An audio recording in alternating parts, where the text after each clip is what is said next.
Bueno, vamos a ver ahora qué entendemos por disolución amortiguadora, reguladora o tampón. Una disolución amortiguadora es una disolución cuyo pH se modifica muy poco, aunque diluyamos, es decir, añadamos una cierta cantidad de agua, o cantidades moderadas de ácidos o bases, aunque sean fuertes. ¿Por qué es importante el mantenimiento del pH? Bueno, la mayoría de líquidos biológicos son disoluciones amortiguadoras porque las reacciones bioquímicas se tienen que dar dentro de unos márgenes muy estrechos de pH. Por ejemplo, la sangre. La sangre tiene un pH de 7,4 y una variación de más o menos 0,4 unidades, es decir, de 7 a 7,8, ya provoca la muerte del individuo. Mientras que en el plasma celular, el intervalo que se permite, digamos, es todavía más estrecho, y tiene que estar el pH del plasma celular entre 7,38 y 7,41. Fuera de esos márgenes, la célula muere.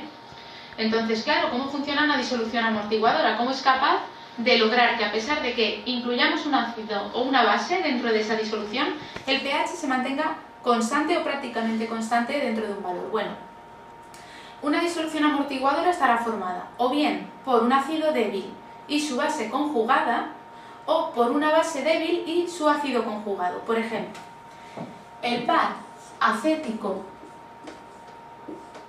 ácido acético, acetato sódico,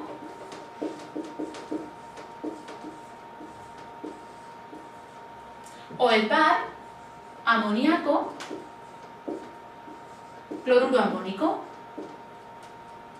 Estas serían normalmente en cantidades grandes, concentraciones relativamente elevadas de ambas especies, tendríamos una disolución tampón. ¿Cómo actúa una disolución tampón? ¿Cuál es su principio de actuación? Vamos a considerar el ejemplo 1, el del ácido acético acetato. Bueno, si nosotros disolvemos ácido acético y acetato en agua, sabemos que se va a producir el siguiente equilibrio.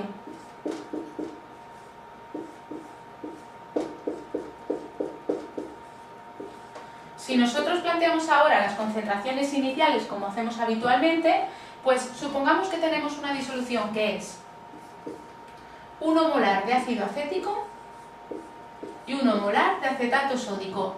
Ambas, la sal y el ácido, los disolvemos simultáneamente en la disolución. Pues las concentraciones iniciales serán 1 molar de aquí, de ácido acético, 1 molar de acetato, porque procede de la disolución del acetato sódico en agua, y de aquí no pondremos nada. Mientras que en el equilibrio, pues en el equilibrio sería 1 menos X, suponiendo que cierta cantidad de ácido se ionice. Aquí tendríamos 1 más X y aquí X. Entonces, ¿cómo funciona esta disolución para regular el pH? Pues por el principio del Le Chatelier o el efecto del ion común. Supongamos que ahora nosotros adicionamos un ácido, es decir, aumentamos la concentración de H3O+ en el medio de la disolución. Al aumentar esta concentración de aquí, el sistema, que estará en equilibrio, tenderá a moverse, digamos, o a evolucionar hacia aquel sentido en el que se disminuye la concentración de H3O+ para contrarrestar este aumento.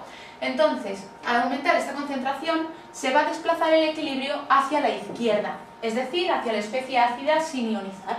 Y entonces este aumento de concentración se ha regulado y ha vuelto la concentración a los valores iniciales.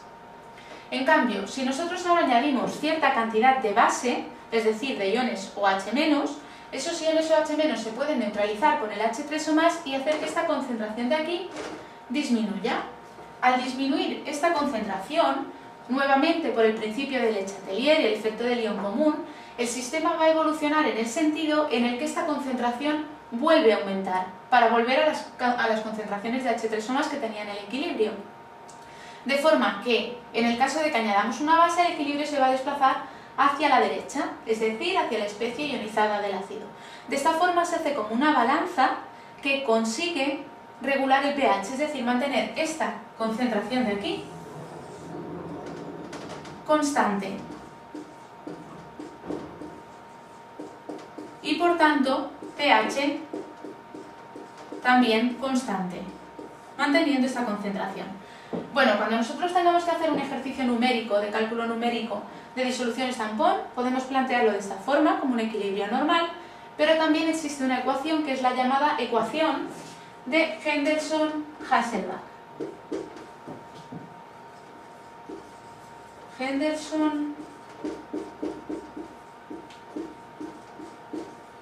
Henderson-Hasselbalch. Esta ecuación consiste simplemente en despejar la concentración de H3O+ de la expresión de la constante de acidez y luego tomar logaritmos negativos en ambos lados. Es decir, recordemos que la constante de acidez de un ácido genérico HA es concentración de la especie A- por concentración de H3O+ partido concentración de HA.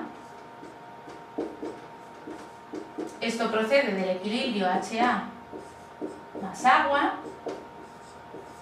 para dar A- más H3O+.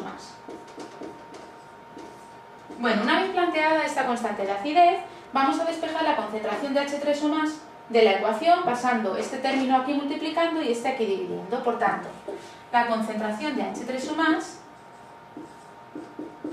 será igual a la constante de acidez K sub A por la concentración de HA dividido la concentración de A-.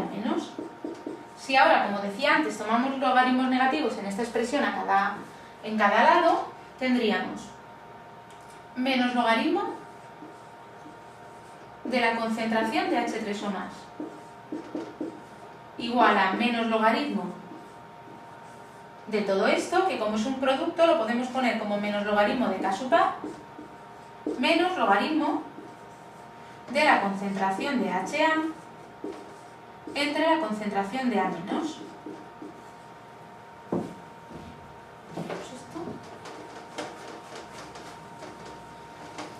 Ahora sabemos que el menos logaritmo de la concentración de H3O+ es el pH.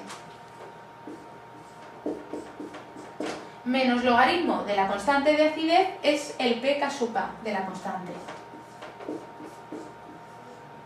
Y menos logaritmo de la concentración de HA partido concentración de A- es lo mismo que invertir esta fracción y poner el logaritmo positivo. Por tanto, más logaritmo de la concentración de A- entre la concentración de HA. Esta sería la expresión de la ecuación de Henderson-Hasselbalch. Vemos en ella que modulando las diferentes concentraciones de A- y de HA, nosotros podemos obtener disoluciones reguladoras o tampón de diferentes pHs. Pero cuando la concentración de A- y la concentración de HA son iguales, es cuando tenemos una capacidad amortiguadora mayor. Ahora supongamos esta disolución que hemos puesto al principio. Una disolución 1 molar de ácido acético y 1 molar de acetato sódico. Si le aplicamos a esta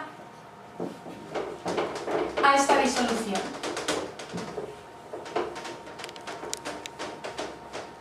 la ecuación, diríamos que el pH de la disolución reguladora formada disolviendo esto sería igual al pK sub A del ácido acético. Esto sería del ácido acético más logaritmo de la concentración de acetato de la especie ionizada, CH3COO-, dividido la concentración de la especie sin ionizar, es decir, del ácido acético, CH3COOH. Como en este caso tenemos una concentración 1 molar de ambas especies, esta fracción de aquí es 1 partido por 1 da 1 y el logaritmo de 1 es 0. De forma que en esta disolución tendríamos que el pH es igual al pK sub A del ácido acético, que tiene un valor de 4,75. En este caso esta disolución amortiguadora tendría un pH de 4,75. Quiere decir que el pH de esa disolución tiene este valor y que aunque nosotros añadamos pequeñas cantidades de ácidos o de bases o bien diluyamos, añadamos agua, este pH se va a mantener a 4,75 o bien en un entorno muy poco variable.